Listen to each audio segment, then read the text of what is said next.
Computer, and we are live, although we're not live streaming right now because Google won't accept the Zoom login and whatever's going on. I do not know. That's okay. I'm here with my friend Missy and Daisy for a fun Friday conversation, formal Friday today. You guys very rarely get to see me with such dapper attire. I haven't worn this shirt in probably 5 years. I was like, you know what? I'll do the rose color thing today. I got this nice black and red tie, right? There we go. There we go. Anyway, good to see you all. Today is Friday the 3rd, and we do have two things on the calendar today. Of course, this session right here, our hospitality suite, which is always open. And then, of course, Be Heard. We're going to end the week at 6 p.m. Eastern U.S. time. With anything you want to talk about, you can come here and I will be here to listen and you can talk. And that's how we roll. I think it's in the hospitality suite. Oh, it's in your member site. It's on the calendar. Yeah. So it's just a Zoom room that's always open. You know, Missy, kind of like, because you're involved also in another group that I run where that room is open all the time, right? Well, this is just a separate Zoom link. The room is open all the time and people can use it for meetings and kibitzing and whatever they want to do anyway. But good to be here with everyone. I had a great day so far. I will have you know that the past 24 hours has been a whirlwind of activity for me. And I'm hoping that you've been getting things done too, because if not now, then when? And I think that's where I'm going with our conversation today is making haste. Making haste. I congratulated Missy yesterday on a victorious product, which I know my wife is going to go buy some of that stuff too, because that was some good stuff. I made another Trump. Nice. And so that happens because of a decision that was made. You know what? I'm going to succeed in this. Let's say here's some business methods, and I'm going to go ahead and I'm going to do it. Now I don't know everything yet, but I'll learn as I go. And so let me make haste, right? Now, as soon as I hear myself say that, I'm reminded of a saying that I'm sure you guys have also heard from back when I was a child. And that saying was, haste makes waste. Okay, so where is the line of demarcation between making haste, in other words, expediting and basically getting off your ass, versus doing crappy work? Where is the line of demarcation? And that's something I think we all have to decide for ourselves.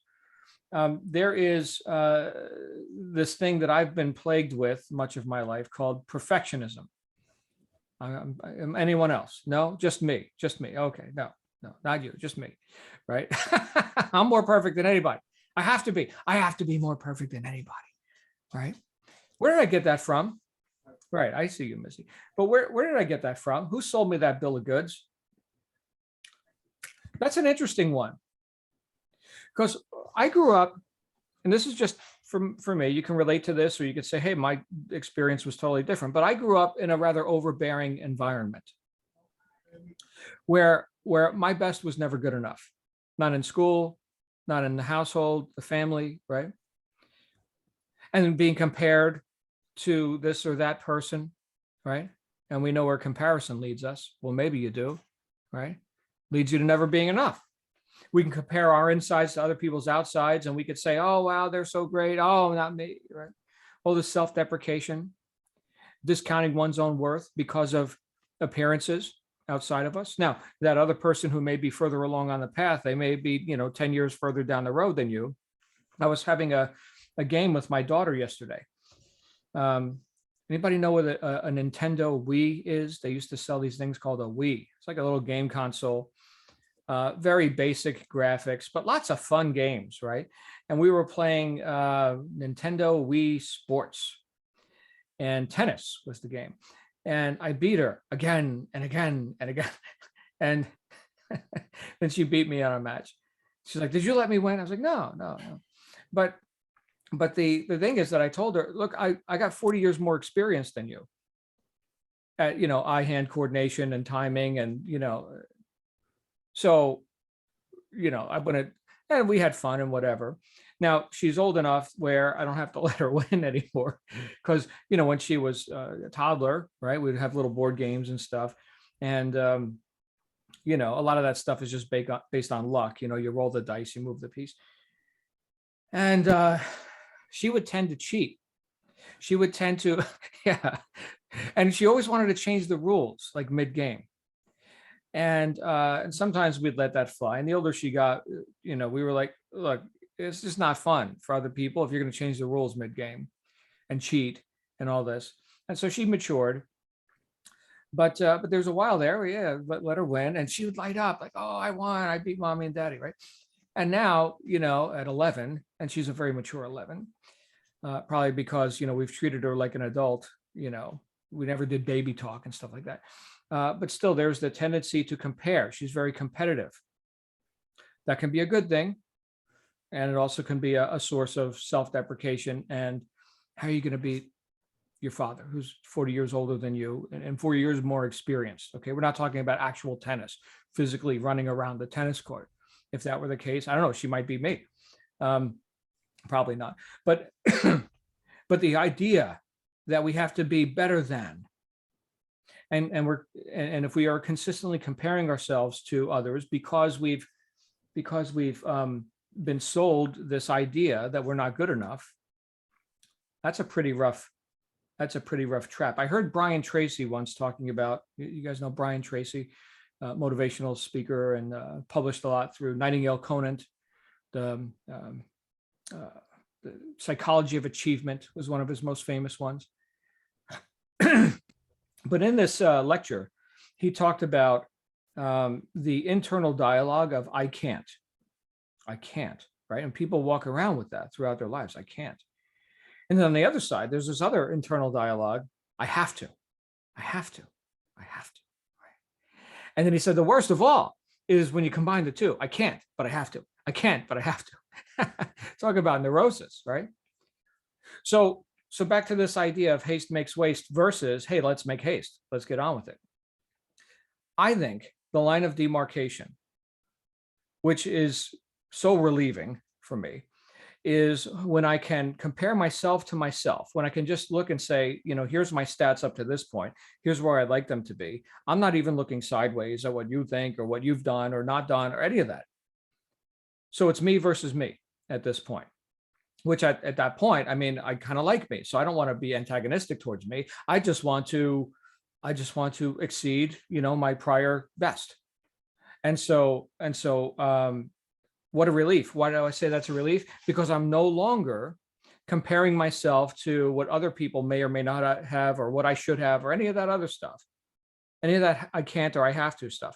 I'm now just going forward with intention and without so much attachment to outside appearances or suggestions that I'm somehow not good enough. Now, this is a relief because now I don't have to try and be perfect.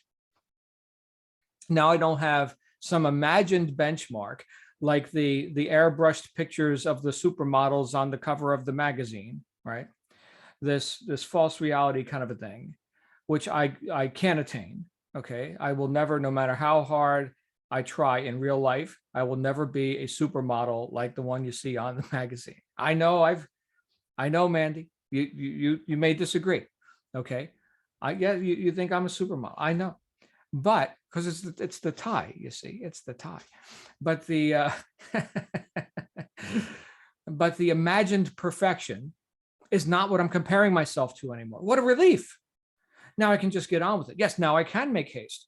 Now that doesn't mean I do crappy work, because haste makes waste. What we're really talking about, and the magic, holy grail, the real grail here, here's the grail. The grail is overcoming inertia. That's the grail. And if we are, because what's the opposite of that? Being inert, being stopped and remaining stopped, right? Inertia, an object at rest tends to stay at rest. I've been that object. All throughout my life, I've been that object. Okay. But the flip side of that is an object in motion tends to stay in motion. We can call that momentum. So what is the key to building momentum, which is one of the greatest things you can have, I think? Momentum. It's awesome. Well, start. right? That's it. You got to get off of 0. 0 is the worst statistic of all, right? So let's put 1, right? That is infinitely better than 0. And so there it is. There is the directive. Does that mean it's a perfect 1? No, it's just better than 0. And we learn more as we go. So this whole idea of chasing perfectionism or stopping ourselves because we're hearing, our grandma or whoever it was that gave us this idea that, and by the way, it wasn't my grandma. My grandma's awesome. She's still alive too. She's doing it. She's awesome lady. One of the most respected women I've ever met in my life. And a great cook as well. As you can imagine, Italian grandmothers know how to cook. But wherever we got these ideas from, we're no longer hearing them in our head because we've got purpose without attachment to whatever this bill of goods that may have thwarted our action before because we were never going to do it good enough. Because haste makes waste. Yeah, haste can make waste. Okay, so that doesn't mean do crappy work. Learn your stuff, learn your trade. Okay, but don't expect to know everything before you take action, before you overcome inertia. I've done a lot of work with people who they buy course after course after course. We can call this shiny object syndrome. Anybody ever heard of that? All right. So there's the secret that you don't have yet. Okay. But in this course, you'll get the secret. And then once you start going through part of that course, you realize there's stuff you don't know. And then because marketing exists in our planet, right? There's these other things. Here's more secrets, you see, more shiny objects and tricky systems and stuff, that are what's missing for you. Hey, look, it's not your fault. You were just never told this secret. Oh, I see. Well, let me go do that one now, right? And you could be like a course junkie, just inflowing constantly. I need more and more and more. I'm never outflowing, never reaching, taking action, producing, but consuming. So it's easy to be a consumer, especially if we feel like we lack.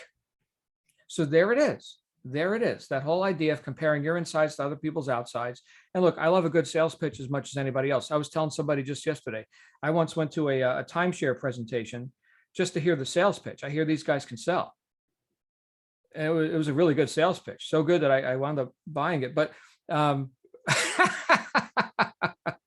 I love a good pitch, but when you're in that sphere and you're in that trade, right? You like to, hear some good stuff, right? I tell you guys, read your junk mail, right? Because we're all, if you're going to do any sort of outflow, you should probably, have some words, right? Well, here's some good copy that people paid maybe thousands of dollars for copywriters to write that stuff. Well, read it. That's your training, right? So take it in, but you also got to put it out. And this is the imbalance that I've certainly experienced, the imbalance of inflow and outflow, the imbalance of consumption and production. Here we are in December. Consumption, baby. Buy. Everybody buy everything. I talked about this, was it on Monday, right? Cyber Monday. My inbox fills up every 15 minutes. And I go through and I scan through it all. And I see, there's this store and that store, and we got the special deals, and delete, right? Oh, that one I'll check out. Oh, that one's from Missy. Oh, I'll check that one out. Yeah. Some of you haven't ended up in my inbox though. Why is that? Do you have something that you could put out right now? Is there something you could outflow into the marketplace and make known? Because there's plenty of other entities and individuals and businesses that are making their wares known to you. Is there something that has stopped you from putting that out? Like your pitch isn't good enough, your copy isn't good enough? Look, I wrote an email just 2 days ago that fell on deaf ears. I thought it was good. It bombed, right? And then I wrote this other one that crushed. And I thought it was okay, whatever. The point is I published. That's the point. Was it perfect? No, what the hell is that? That's that bill of goods that somebody sold me. Lots of people, in fact. But I had to choose to go into agreement with that. Now, at a young age, right? We're going back to childhood now, you don't have like the reason and the discernment and the discriminating thought, right? Everyone's an authority. Everyone's a friggin' authority at that point. So I guess the crux of this, then, if we really bring it down, is who's the authority in your life for what you do or don't do, what you attempt or not attempt? Who is the authority? Great question. We could take some inventory there. Who are you attempting to please? Because back to the original point here, if I'm attempting to please everyone or be perfect or whatever this imaginary airbrushed supermodel thing is, if I'm attempting to do that, I lose. I lose, guaranteed. So at least let's have a shot at winning. And how do we do that? Just go ahead and forgive, forsake, abandon whatever these assumptions were that we were running on before, and just get on with it. Now, it's easier said than done because, look, we've got habits, not just habits in terms of what we do with our hands, okay, but habits in terms of how we think, habits in terms of this equals that, which equals that, and therefore that, right? So here's that same program again and again and again. And when we step out of our comfort zone, which may or may not be workable, we may or may not be getting the results we want, but it's comfortable, it's familiar anyway. When we step out of that, there's like this terror barrier we got to cross. I'm about to go be somebody who I wasn't before. That's weird. Who is this John guy who's showing up? I'm going to go be that now. What will they think? All these other people who I think are watching me very closely and expecting me to be something. What will they think? There's that fear of criticism, right? The herd mentality. Okay, what will they think? I heard Bob Proctor say, don't worry about what your neighbors think. They probably don't. Thinking is hard work. It's terribly presumptuous. Thinking people, it's kind of an oxymoron.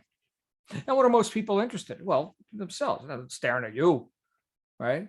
Like, oh, I can't wait to see what Daisy does next. I'm watching her every move. My goodness. How arrogant, how egotistical of me to think that people are that interested. Well, this is all part of that program. So I've got to release my assumptions about what will they think and just get on with it. The best advice, in fact, this was something I was asked in an interview with a magazine where they wanted to conclude with the best advice I could give their readers. Like, the one thing, is there the one thing? I love that question. The one thing. Yeah, the one thing is do everything. Do everything we just talked about. Read all the books, like do it. Play full out, right? So there is no one thing. I said, all right, here it is. Here's the one thing. The best advice I can give you is decide who you are and then be that. Oh my goodness, John, that's amazing. How profound. Ladies and gentlemen, John Lavenia. Holy crap. Right. So, but what is that? That's integrity. That's what that is. And I'm still working on it. I haven't arrived. But if you just did that, and I see that play out again and again with people, certainly in this group, right, where you have awakened, right, to some higher truth about yourself. Maybe you're not so limited after all. Maybe you can. Back to Brian Tracy, I can't, but I have to, right? Well, maybe I can, and I choose to. How about that? That seems a lot more relaxed. Or what was the other one we got from James Clear? We read Atomic Habits. He was talking about, oh, I have to do this. I'll just change one word. Oh, I get to do this. Pleasing or unpleasing method, regardless, okay? I get to do it or not, right? So we're recapturing choice, and therefore we're recapturing causality, right? I'm choosing to do this. I am conscious. I am proactive to whatever degree. I can decide. Yeah, you can. And look, if we've been given dominion over anything, it's our own thoughts. Again, not easy. This is called thinking, hard work, okay? But we've been given dominion over it. The point is, whose life have I been living? Whose program have I been running? Who sold me that deal? it's a huge conversation, by the way. I mean, people go and counsel on this and, spend decades in meditation and everything else.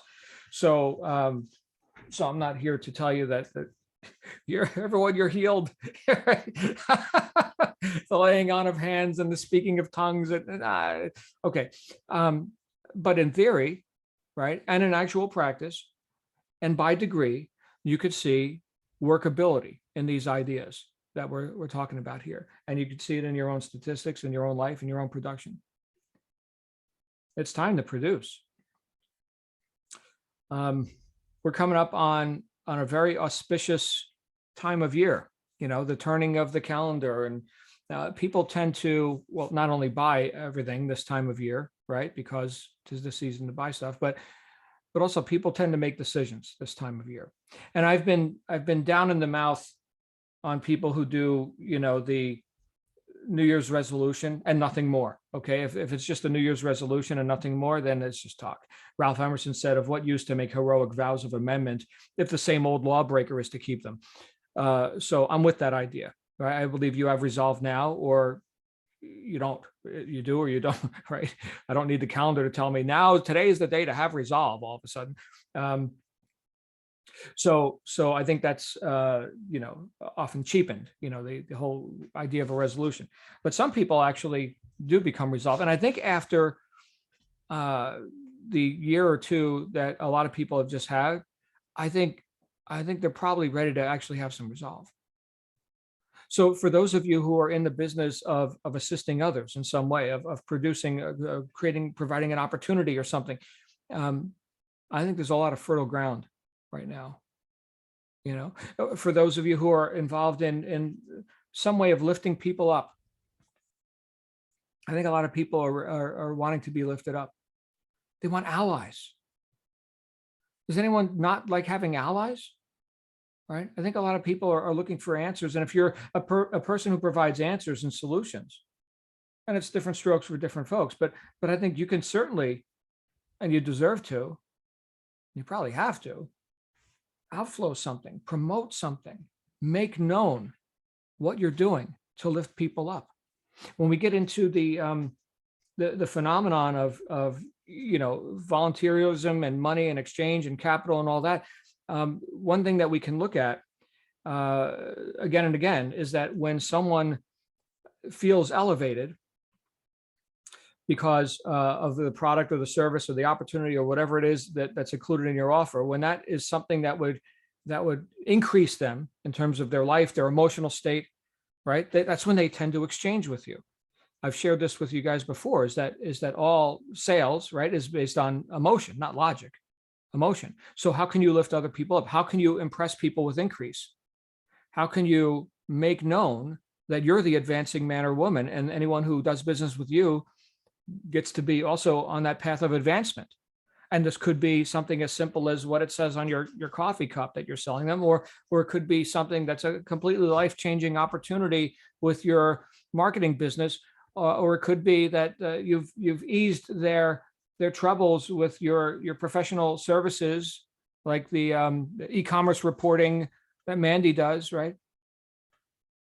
So there's lots of different paths and different products, and there's lots of that stuff. But the point is that the people who are getting on with it, they're getting on with it because they're communicating it to people. They're making it known. And when you can lift people up, they want to exchange with you. They want to participate with you. I once tried to disprove this. I thought about gangster rap. So here's some which I don't personally listen to, but here's some rather negative, angry, messaging, right? And then I thought about the target audience. So the target audience, let's say, lives in a state of, most chronically, fear, despair. Okay, that's pretty low, right? Maybe apathy, right? Just growing up in the hood, dodging bullets or whatever. And here's the gangster rap. We get to be angry. We get to fight. That's a step up. Here, have some money. Sell me that music. Take the t-shirt too, right? So you see that? It's an increase You think about it, and I'm not going to get, too much into, all the different emotions that we could go through. But if you look at it for yourself, right, that is an increase. Okay. Someone who's sitting around bored, let's say they're in their cubicle. Boredom is their chronic state, or monotony, right? And here you come with a side business. Whew, enthusiasm. That's an increase, right? We could even say hope. That's an increase. So what can you do to impress people with increase? This is not a new truth or anything. Wallace Wattles, 1910, Science of Getting Rich, the impression of increase. If we just remember that again and again. So if you're about increase, if you're the advancing man or woman, okay, then the only thing that might be lacking is impressing others with it, right? You might be sitting here with the holy friggin' grail and like it's a secret or something. Well, who did you impress? And I know we keep coming back to this again and again, this whole idea of balancing consumption with production, inflow with outflow. But I think it's, well, it's real for me. If it's real for you, then do something with it, right? Again, I acknowledged Missy yesterday for having produced something. Perfect? No. Sold? Yes, sold, right? So I like it. Momentum, my friends, momentum. I am going to stop talking now, and I'd love to hear any thoughts on this 20-pronged topic that I just introduced to you here. You can grab onto any one of them. Any thoughts on this? I see Missy, Daisy, Edward, Linda, Lindsay, Mandy's here, Sandy, and Virginia. You guys got any thoughts on this? Hey, Missy. I always think fast, quick. Well, not that it's important, and it was well meant, but my perfectionism thing came from the first grade, St. Mary's. They made us cut our erasers off our pencils so that we wouldn't, they wanted to see our mistakes, but it put into this mind like, oh, I can't make a mistake because now I can't. And it took over my whole life. And, I am, through all this work, I am now able to do more than I could do when I felt healthy. And I don't know how that's possible. It's because I'm giving myself an impressive increase. And I'm lifting myself up, and all these other men and you and all these the men who wrote the books and Dorothea Brand they're holding me like this. And I am able to get done and step out of my comfort zone with, selling, not on Etsy, but selling, another product that my last sale was when I candle sale in the 9th grade that I won the contest. I won $20, but it was one of the scariest things I've ever done. And I even cried, like, I can't do this. There's no way I could do. Well, I haven't put any money in yet, but I'm doing it, and I'm getting better and quicker. And I have the picture in my mind that it is going to happen, and these people are going to come on board with me and do this. So it's the law. The more that you let go, take the leap, do it, no matter how scared you are. In fact, the more scared you are and you take the leap, the better you'll do. Maybe not quickly, but it will happen. And again, this group and you and the men who wrote these books are just, and I read most of them before, and something didn't take, and it's because I didn't have the right amount of faith. And now that faith is becoming stronger and stronger and stronger. Because without the faith, the purpose and the doing it, you can't really believe, I'll do it, but we'll see what happens. No. You have to see it done. And my main problem was I tried to force it. And that's why it didn't work. It doesn't work with force. It works with relaxation. And that word was not in my vocabulary. I am slowly but surely getting it in there. So thank you again to everybody in this group. And every man who wrote those books, and Dorothea Brand, not just man, but thank you. Yeah. Well, thank you, because you're doing it, right? It would be much less pleasing to see it go in one ear and out the other.